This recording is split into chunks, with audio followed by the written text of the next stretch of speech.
Khanpet Vallabha milk company విడుదల చేసిన వ్యర్థ పదార్థాల వల్ల భూమి నీరు కాలుష్యం అవుతుందని, బోరు నీరు మొత్తం పచ్చగా వస్తున్నాయని వెంటనే వల్లభ మిల్క్ కంపెనీని మూసివేయాలని డిమాండ్ చేస్తూ మాజీ ఎంపీపీ తాండూరి వెంకటరెడ్డి ఆధ్వర్యంలో రైతులు గ్రామస్తులు ధర్నా నిర్వహించారు. ఈ కార్యక్రమంలో కాంగ్రెస్ పార్టీ అధ్యక్షులు చెంచల శ్రీనివాస్, మాజీ సర్పంచ్ జంగయ్య, మాజీ ఉప సర్పంచ్ ఏనుగు మాధవరెడ్డి, గంధం ఆంజనేయులు, ఉప్ప జంకారెడ్డి, మండిపల్లి రాజు తదితరులు పాల్గొన్నారు.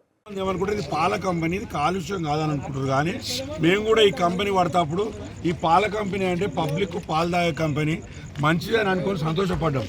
కానీ ఇది పాలు కాదు, పాల పేరుతో ఒక కాలకూట విషయాన్ని ఇస్తుంది మా గ్రామానికి, చుట్టుపక్కల ప్రాంతాలకు. ఇక్కడి నుంచి ముందుగా ఒక 1.5 year బ్యాక్ ఒక 200-300 మీటర్ల సరౌండింగ్ ఉన్న బోర్లు బావులు ఖరాబ్ అయినాయి. అప్పుడు మేము కంప్లైంట్ చేసినాము.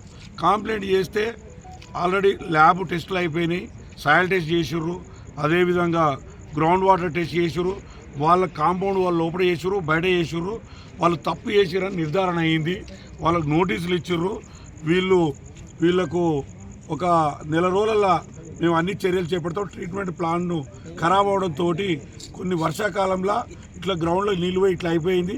మేము ఇక్కడ నుంచి ఇట్లా చేయమని చెప్పి పొల్యూషన్ కంట్రోల్ బోర్డుకు మా అందరి ముందర వీళ్ళు లెటర్ ఇచ్చిర్రు. 1 monthలో మేము మళ్ళీ అన్ని ప్లాంట్ కేవలం ఎస్టీపీ ప్లాంట్ ఉంది, కానీ అది నామమాత్రం, అది నడిపియ్యరు. ఎస్టీపీ ప్లాంట్ నడిపించకుండా ఈ ఫ్యాక్టరీకి సౌత్ వైపు ఓపెన్ జాగల ఒక 15 బోర్లు వేసి 1500 అడుగులు ఒక్కొక్క బోరు. ఈ ఒక్కొక్క బోర్లో ఒక్కొక్క రోజు ఇట్లా సీరియల్గా వదులుకుంటే, ఇప్పుడు మనం వెనకపోయి చూద్దాము. మీ గతంలో కూడా మీడియాకు చూపించిన ఓ తరిపొలంలా ఎప్పుడు తడి మన బురద మళ్ళీ దిగితే ఎట్లా దిగబడుతూ అట్లా ఉందంలా. ఈ వాటర్ అంతా ఇనికి గ్రౌండ్లోకి వెళ్ళి వచ్చి చుట్టుపక్కల ఉన్న నాదైతేనేది, చుట్టుపక్కల ఉన్న ఇప్పుడు ఇండ్లు, వీళ్ళందరి ఊరు, రోడ్ అవతల కూడా చక్రం మల్లేసి, బకతట్ల మల్లేషు, అదేవిధంగా బకతట్ల సత్తయ్య, అందరు బోర్లు ఖరాబ్ అయిపోయినాయి.